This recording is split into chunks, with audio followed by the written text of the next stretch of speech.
Look who's back here from Fox Sports and The Athletic. None other than Bruce Feldman. Good to see you, sir. Good to see you, too. When do you go to Atlanta? When do you hit the ATO? I will red-eye there this weekend. Okay. So I'll get there in time for media days. So it's what I was about to say. So walk me through, what does it look like? It's like a Super Bowl? Have they laid it out with a Radio Row and everything like that? Or what do they do? But it's not. Super Bowl, you have the 5 days extravaganza of that, as you know.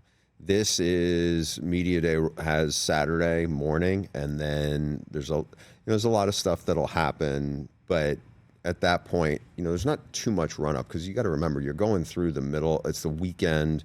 There's NFL playoffs, and so what's different about this is obviously you've had we've had a couple of weeks of the playoff already. So there's already been plenty of Media Day sessions and everything like that. But it's all building towards Monday night, and you just can't wait to see how this is going to unfold, because I feel like we've had just the fact that you have Ohio State on this run there on Notre Dame, Marcus Freeman going up against the school he played for, Ryan Day, who's dynamic with that fan base, has taken such a 180, I feel like, in the last month, right? It wasn't that long ago. You and I were talking about Michigan upsetting them in Columbus, no less, and people were apoplectic. And then they were always the most talented team in the country, but then they just absolutely throttle Tennessee and then go on this run, avenge and beat Oregon, and then, had a tough game, but ended up, beating Texas. And here we are. And I think there's just two remarkable storylines of the coaches involved in this, between Ryan Day's path, or here's Marcus Freeman, who a couple months ago had a really bad loss against a Northern Illinois team, but he's kept on evolving, and now you see the guy who feels like he's in total control of this team. Back here on the Rich Eisen Show Radio Network, I'm sitting at the Rich Eisen Show desk, furnished by Grainger, with supplies and solutions for every industry. Grainger has the right product for you. Call clickgrainger.com or just stop by. Bruce Feldman from Fox Sports and The Athletic joining us here on the Rich Eisen Show. Your first blush thoughts on the keys to the national championship game between Ohio State and Notre Dame are what? Notre Dame's got to find a way to get a couple of turnovers, I feel like. They're really good in special teams. Maybe they can get a big play there, and that could, be one of those turnover kind of like situations. I feel like their defense is playing so well. They've lost really good players. Benjamin Morrison, their best cornerback. Certainly Riley Mills, their best defensive lineman. But they found a way to be very disruptive still, and they play a lot of man coverage, which is interesting. They play as much as anybody pretty much in the playoff, and I think it was effective against Penn State, except Penn State didn't have a receiver who had a catch, but Penn State's receivers aren't Ohio State's receivers, Heck right? No. Oh my God, I don't think anybody's is, right? No, and if you play a lot of man, you run the risk of having the running backs run wild, and Ohio State's running backs are really, really good too. Yes. I mean, Penn State had a great 1-2 punch. So does Ohio State. And Texas made a concerted effort to try to shut down Jeremiah Smith. Well, it worked mostly. It did. Right? And then Carnell Tate kind of went off and had a big game, and the running backs played well. I think talking to coaches who played Ohio State, they're like, Jeremiah Smith will kill you if you don't try to. The other guys can be a problem. Right. It's just, it's one guy is the most talented guy in college football. The other guys are 5-star receivers who are really good too. They're just not at his level. But I think it's a pick your poison thing. But, talking to coaches who played both of them, one of them was very adamant. He was like, Notre Dame is way better than I thought they were. And, you watch them in warmups, and they look good, but they're better. They're playing with a lot of confidence. There's a belief they have. They're really well coached. And I think that's the stuff that I think people, may not have a great feel for. One of the coaches I talked to as a defensive coordinator played him. He was like, they were the best offensive line we played. Individually, I think there's other guys who have better offensive linemen, but they're so well coached, play so well together. And I think that is a credit to Marcus Freeman and the staff he's put together. I mean, they're playing really well right now. But again, the spread's almost 10 points.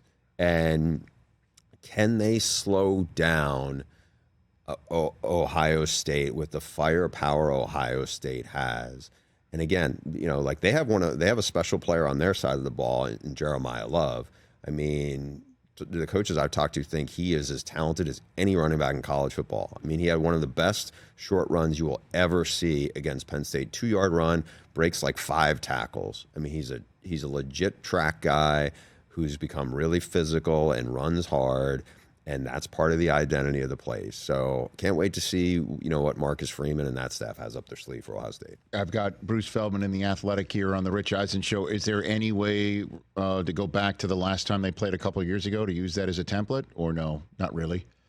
I feel like things are different. Yeah, things are different right now. In this regard, I mean, what helped them, I feel like a little bit was, remember there was that goofy subplot about Lou Holtz and kind of calling out Ryan Day, and then Ryan Day in the post game, where's Lou Holtz? Yeah, he spent the first 90 seconds of his post game interview all heated and barking at I don't even think was it the real Lou Holtz or was it the McAfee Lou Holtz? No, it was Pat's Lou Holtz. That's Pat's Lou Holtz is fantastic. It's one of the, by the way, some of the best television that's out there. And if I'm Marcus Freeman, I'm reaching out down downstate to see if Pat can get him back on the air. Just anything to get in Ryan Day's kitchen, if you can. So I think what definitely helped them was much like Michigan. It's like when they're in their heads, when they're trying to prove something, as opposed to just seemingly just win the game. Well, if I'm Ryan Day, I would exorcise that person from my personality and being. It's all worked out the last 3 games otherwise. Yeah, I mean, the only thing I think they have to do is just be the best version of themselves. They don't have to prove anything to anybody about like dominating the line of scrimmage or trying, Notre Dame is a very physical, tough team. You know what? So is Ohio State. I mean, I don't think whether they rush for 250 yards, and they might, or throw for 300. I mean, they could do both. You know what's the toughest thing to do is win the national championship. And if you're the national champion, who the hell cares what adjective they use to term your team? It just doesn't matter. You know what I mean? And I don't think anybody looks at Jack Sawyer and thinks he's not tough. You know what I mean? Like I don't think anybody looks at Downs and says he's not tough. I mean, he lays the wood. He's a brilliant player. Right. I mean, so nobody thinks that. Yeah, I don't know who does, but they have a bunch of special players on that side of the ball. They're really well coached. Yeah, and you look at what they've done on this playoff run. I mean, they've made good teams look very ordinary. I mean, Tennessee did not look like they belonged on the same field with Ohio State. They didn't look like they wanted to be on the same field with Ohio State, right? And then Oregon, they sack Dylan Gabriel 8 times, completely shut down the run game. That's a good offense. That game was over in 5 minutes. Yeah, and then they also exposed the defense. Like J.J. Smith goes wild in that game, but I think some of the stuff that they schemed up, I think, were things that just exploited some matchups they wanted to exploit. And so, right now it feels like they're in their sweet spot too. I mean, I do think it would be a sizable upset if Notre Dame would win this game. But I think if you'd asked anybody a month ago or 2 months ago, would Notre Dame beat Georgia by 2 touchdowns? I think nobody would have believed it. I've got Bruce Feldman here on the Rich Eisen Show. Moving on to other stories in college football, but still bridging to the national championship game, is the fact that the Chicago Bears would love to talk to Marcus Freeman as soon as, I imagine, Monday night is finished. Is there any there?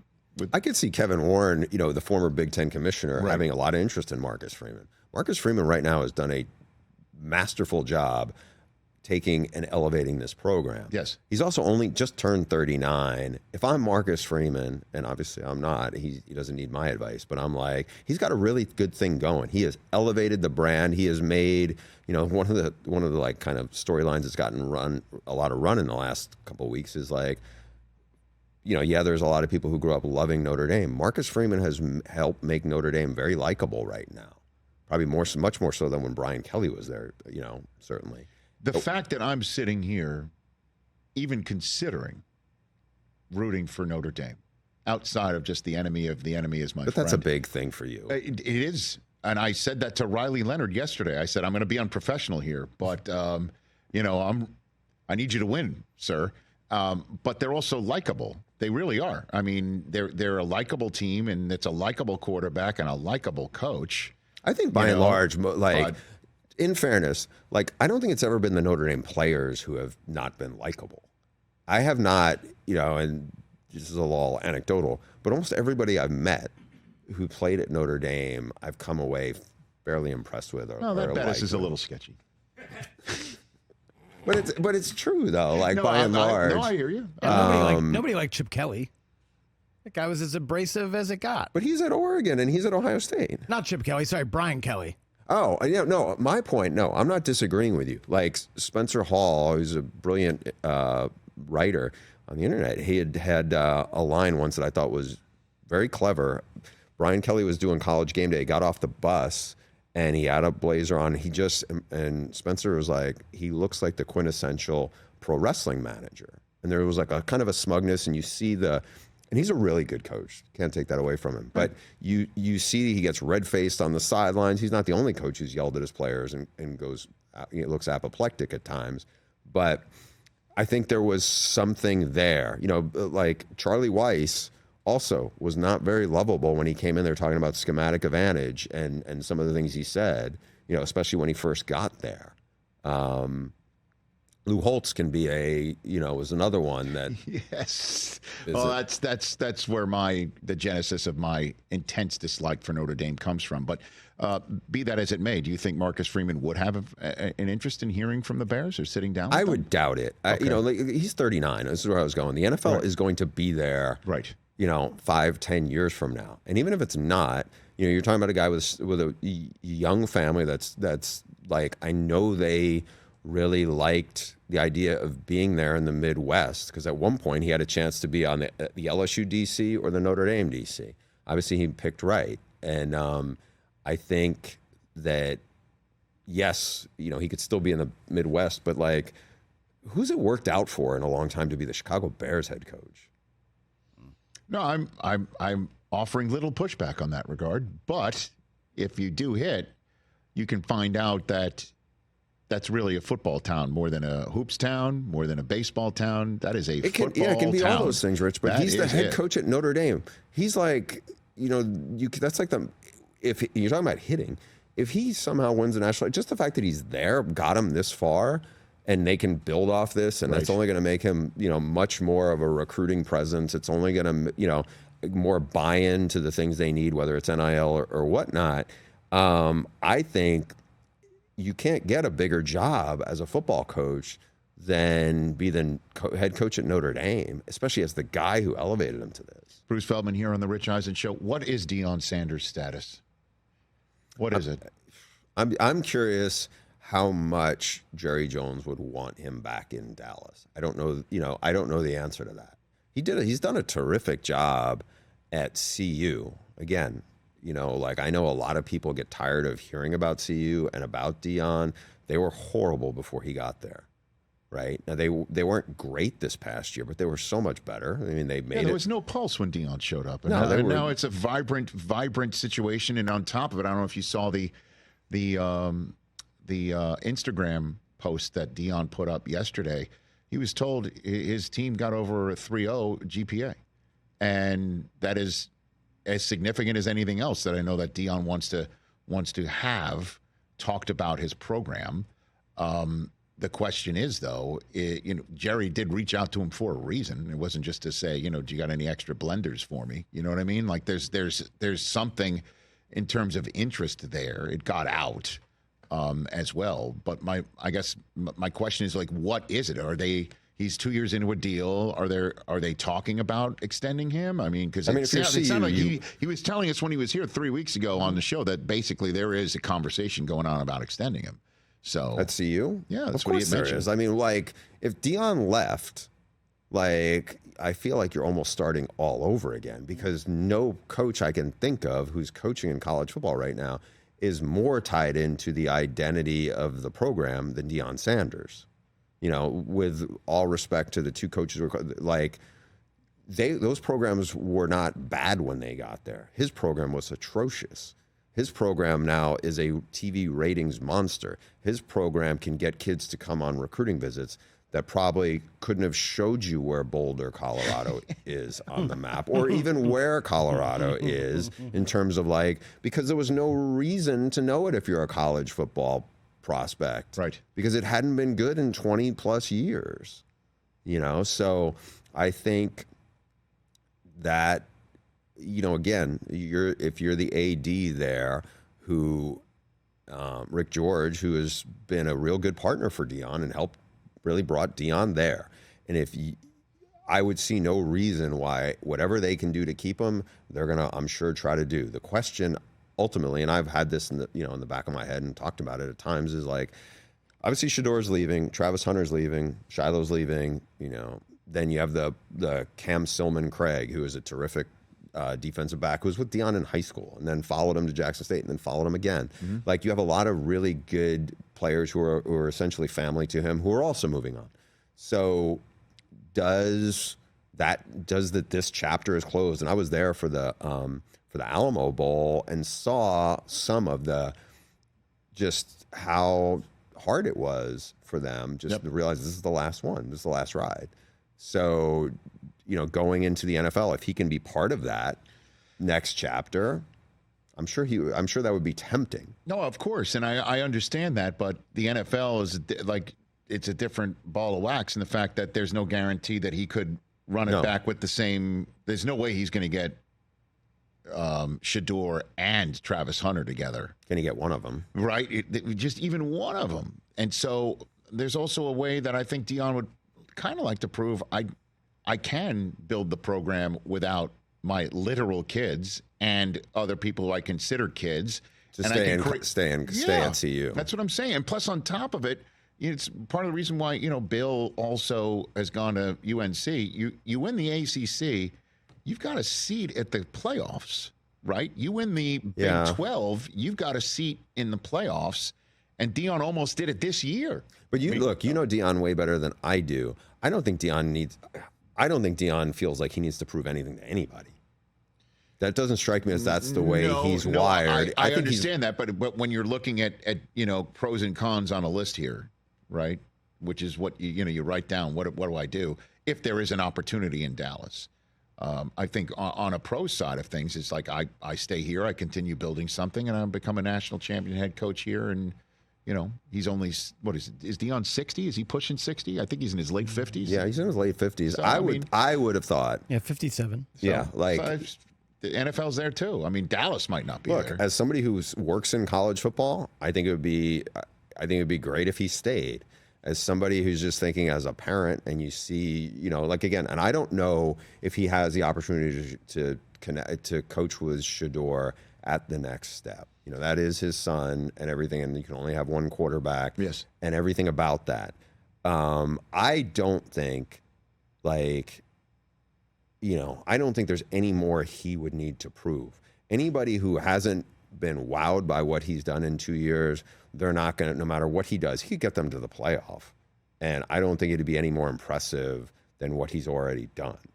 Really? Yeah, I mean, going to the playoffs and 12 teams make the playoff. Now, if he wins a national title, different story. But if he goes in there like SMU or you pick the school, I mean, yeah, that's another step. But I see. I think to go from one win before he got there to get them, you know, to into the top 25 in 2 years into, you know, like borderline, you know, make it to the conference title game. They didn't. But, like, to me, that's the bigger step than to make a 12-team playoff, because they were really close to making the 12-team playoff.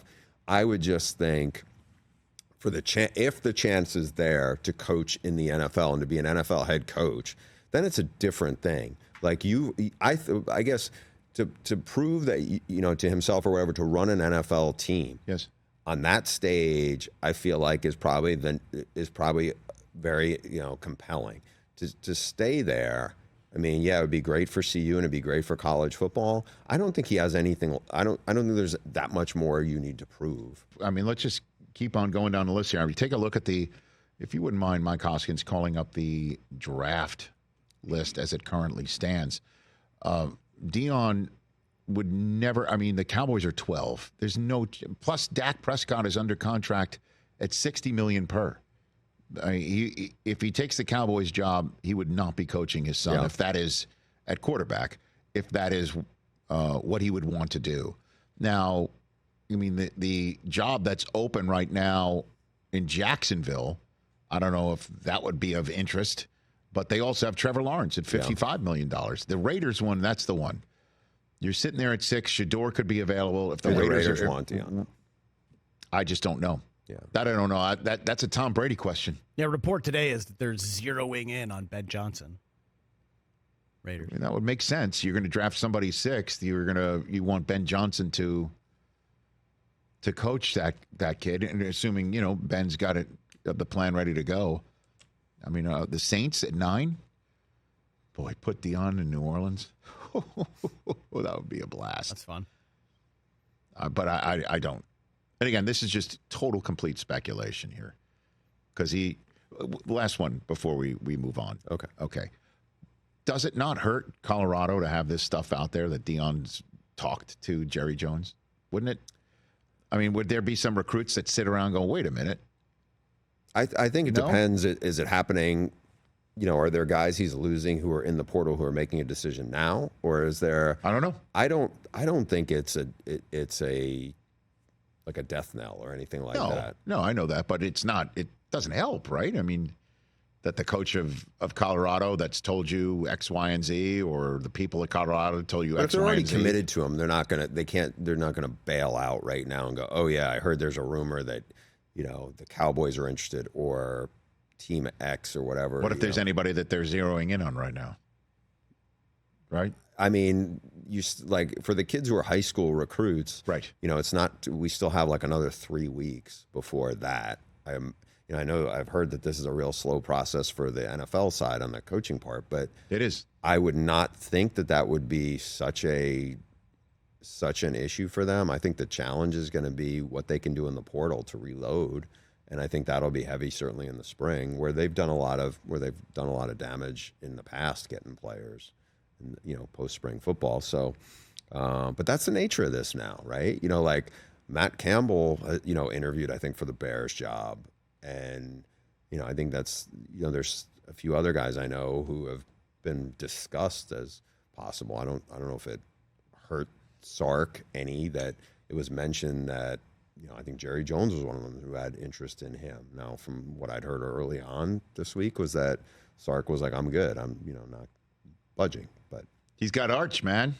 Yeah. I mean, you're going to be. He's got more than Arch, too. He's got no doubt. Yeah. No doubt. So Matt Campbell, also a name that I heard from all of my Buckeye friends on November 30th.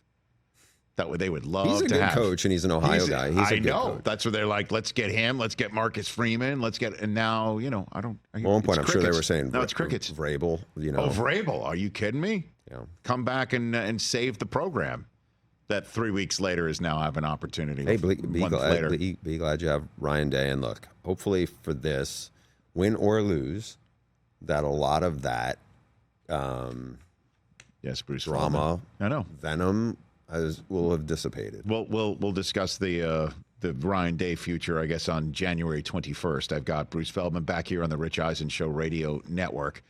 In the 3 minutes we have left, I know we've talked about Quinn Ewers' future and how a lot of people in the NFL, from what I've heard, told him transfer portal might be a wise thing. Stick around, see how you work at a new spot, because Texas wouldn't be the spot with Arch Manning there. But guess what? He announced he's going pro today.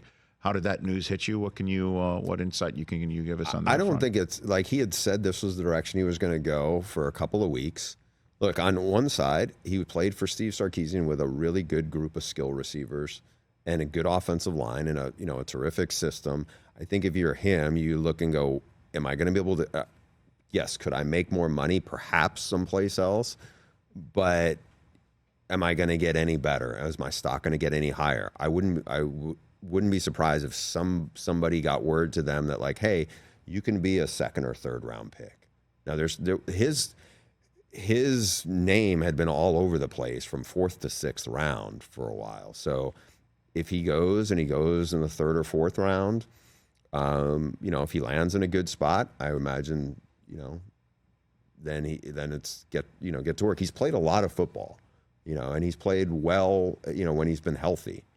I think one of the challenges for him was going to be to show that he could stay healthy throughout the course of a year. But he played a lot of games this year. They, made it, to the semifinals, obviously. The knock on him has been just when he has to ad lib and things aren't just right athletically, he would struggle. And you saw some of that the other night, but he did make a good play where he was under pressure and he was able to flip the ball to his back and pick up a first down. Like, how about the throw to Golden to save the day against Arizona State? Yeah, I mean that was fourth and forever. And I think to his credit, some of that was because he really plays quarterback, and some of the things pre-snap wise that he's on top of. So again, it'll be interesting to see where he goes. I mean, if he's a third round pick, is that I think the calculus here. In Cam Ward's case last year, people thought he was going to be a 5th or 6th round pick. He decided to go to Miami, and he tore it up at Miami. And a lot of people think he'll be a top 5 pick. I don't know if Ewers went someplace else, could that have happened? Perhaps. I just wonder how much he could have changed the narrative about himself at that point. Bruce Feldman, I appreciate you coming here. Have a safe journey to Atlanta. Enjoy that national championship game. We'll have you back on a week from today and talk about the aftermath of that. That's Bruce Feldman of Fox Sports and The Athletic. Von Miller coming up here in hour number 3. Still here on the Roku channel for another couple of minutes. I mean, watching that game, because again, I might have been rooting for Texas.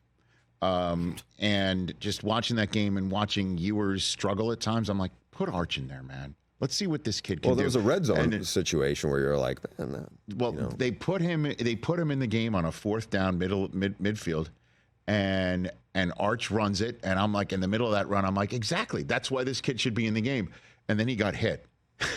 And I thought that was a fumble, by the way. I know that the call stood as not a fumble, but he did look like Bambi out there with some grown-ass NFL men in that front 7 and back end coming to hit him. So I kind of understood in a way, like maybe he wasn't ready for that primetime moment. But he went up against it when mid-season Georgia comes in there, just slaughtered them, and Ewers was dreadful under the pressure. And then Arch went in, gave him a little spark, and then it was similar, where it was that look. So he's been in a little bit. I think honestly for Texas and for Arch, this probably played out about as well. You and I have talked about this a bunch over the past year, even when the time when Ewers said he was coming back, right? Last year was he got to play, he got started some games. You saw enough where you're like, okay, yeah, this is why. It's not just because he's like Arch Smith. He has, it comes with his name. He's really good. He is really good. And people there love him. I mean, people inside the program there love him. And he's a terrific athlete, and he's physically grown, and there's plenty of arm talent. And he will be one of the big storylines going into 2025 season to see how he does there. I'm sure they'll add more talent around him. They had some running backs who are really good players who missed the whole season with injury. Right. They do have to replace some offensive linemen. But as Texas, I feel confident they'll do that. Which is why Sark might be just telling Jerry Jones, I'm cool. You know what I mean? Like that may be part of the reason you got Arch there, I would be curious what happens, post Arch, 2 more years. Does Sark get itchy? Sark's been in the NFL. Yes, he has. Falcons, so. He had some moments with Al Davis, that's for sure. Thanks for coming in. Greatly appreciate it. Now you can go back to your phone. Who's blowing you up, man? I can't say, but it's a story that I'm hoping will be patient for the afternoon, and then I can go with. So. Well, keep an eye on The Athletic, everybody, for Bruce Feldman. Nice. He breaks news about Michigan's latest 5-star recruit. Not that. Catch the Rich Eisen Show every single day on the Roku channel, 12 to 3 Eastern, for free.